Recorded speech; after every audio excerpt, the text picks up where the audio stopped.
हरे कृष्णा, राधे राधे।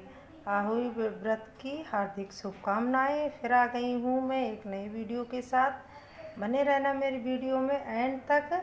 ये सारी सामग्री है जो हम पूजा करने वाले हैं, बताने वाले हैं। आहोड़ी व्रत की किस तरीके से पूजा करनी चाहिए और कैसे करनी चाहिए। बने रहना मेरी वीडियो में एंड तक। ये ले लिए हैं हमने बतासे, और ये जल ले लिया है, और ये कलश ले लिए हैं, ये गेहूँ ले लिया है। सारी सामग्री ले ली है हमने। ये हमने आसन तैयार कर लिया है, और ये छोटी सी चौकी ले ली है। इसमें पीले और रेड कलर का वस्त्र बिछा लें। और ये हमने कैलेंडर ले लिया है। आप चाहें तो अनाज में भी रख सकते हैं इनको, और चाहें तो दीवार पे भी लगा सकते हैं। जैसी आपकी श्रद्धा है पूजा करने की, उसी तरीके से आप कर। हमने ले लिए हैं ये गेहूँ और चावल या बाजरा, कुछ भी हो आप ले सकते हैं। अनाज ज़रूर होना चाहिए। ये हमने ले लिया है कलश के लिए। इस तरीके से यहाँ कलश रखेंगे हम। ये कलश के लिए ले लिए हैं हमने गेहूँ। ये ले लिया है हमने मिट्टी का करवा। और ये करवे आसानी से मिल जाते हैं। आप जैसा भी चाहें उस तरीके का करवा ले सकते हैं। इसमें भरेंगे अनाज, गेहूँ भरेंगे इसमें इस तरीके से। इसमें गेहूँ भर लेंगे।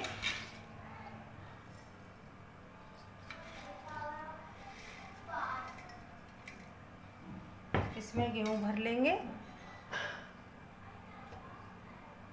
कलश पे रख देंगे इस तरीके से। ये ले लेंगे, खाली लोटा ले लेंगे इसको, और इसको इस पे मौली बांध लेंगे इस तरीके से। और इसको इसमें सादा जल भरेंगे इस तरीके से। इसको कंठ तक जल भरना है। इस तरीके से भर लेंगे। ये कलश रख देंगे इस तरीके से। ये इस पे रख देंगे, कलश रख देंगे।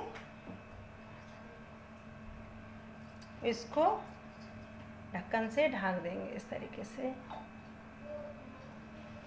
याद रहे इसको गिरना नहीं चाहिए बिल्कुल। चावल का आसन दे देंगे, लक्ष्मी गणेश विराजमान कर लेंगे हम। कैलेंडर में है तो आप कैलेंडर की भी पूजा कर सकते हैं ना, अलग से भी लक्ष्मी गणेश बिठा सकते हैं। लक्ष्मी गणेश के बिना पूजा अधूरी है। कोई भी पूजा करते हैं तो लक्ष्मी गणेश जरूर बिठाते हैं। लक्ष्मी गणेश हमने ले लिए हैं। अब इनकी पहले हम गणेश भगवान की पूजा करेंगे।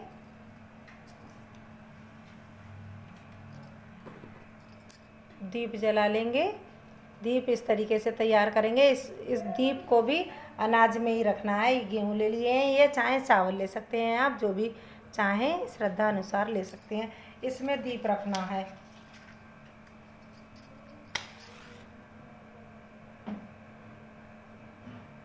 इस तरीके से दीप जला लेंगे, क्योंकि पूजा करने से पहले इस तरीके से हमने दीप रख लिया है। अब हम कलश की पूजा करेंगे, क्योंकि हल्दी का रखना बहुत ही शुभ माना जाता है। हल्दी रोली से दोनों से पूजा करेंगे हम। पहले चौथ माता को करेंगे, होली को सबके तिलक हल्दी का कर देंगे।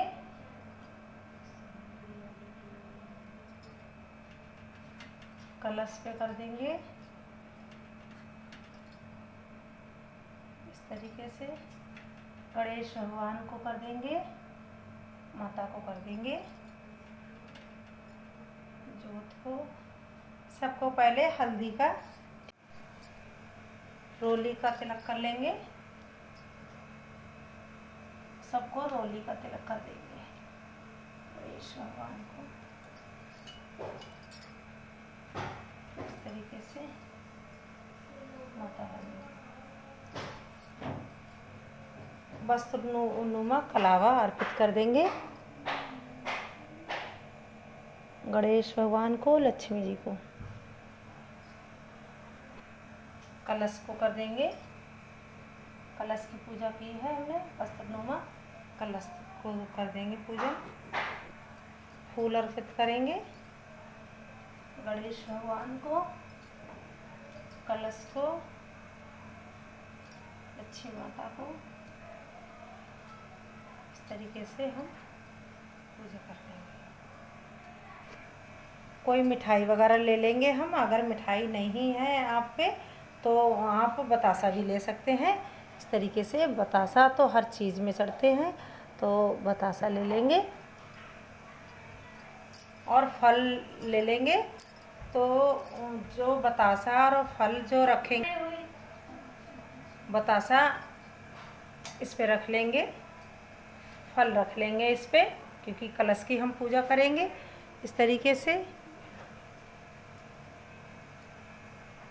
और ये अगर आप कोई भी पकवान बनाते हैं तो जैसे हर जगह सुबह को पूजा होती है, सुबह 10 बजे हो जाती है, किसी के घर शाम को होती है, तो कोई बात नहीं है, आप केवल पुआ बना के भी पूजा कर सकते हैं। पकवान आपके शाम को बनते हैं तो आप बतासे ज़रूर रखिए। और ये ले लिए हैं मैंने पुए, तो पुए अर्पित कर देंगे।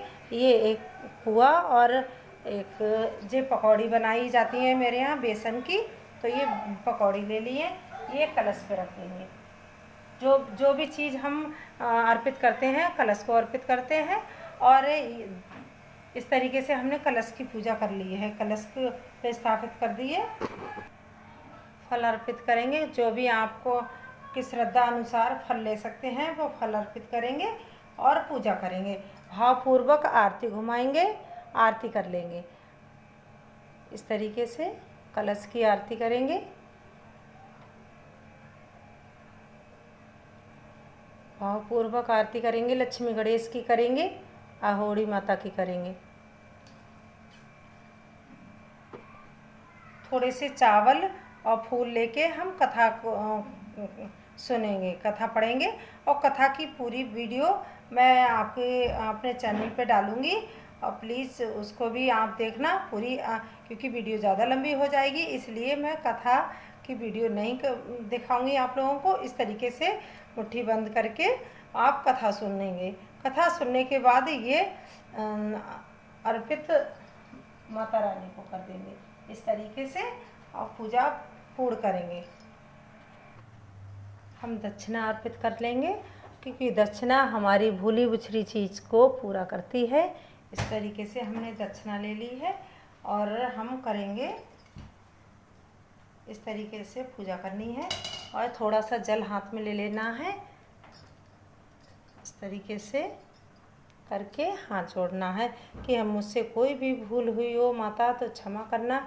अपने पुत्र की कामना को, उम्र की कामना के लिए प्रार्थना करनी है और अर्चना वंदना करनी है। इस तरीके से पूजा करनी है।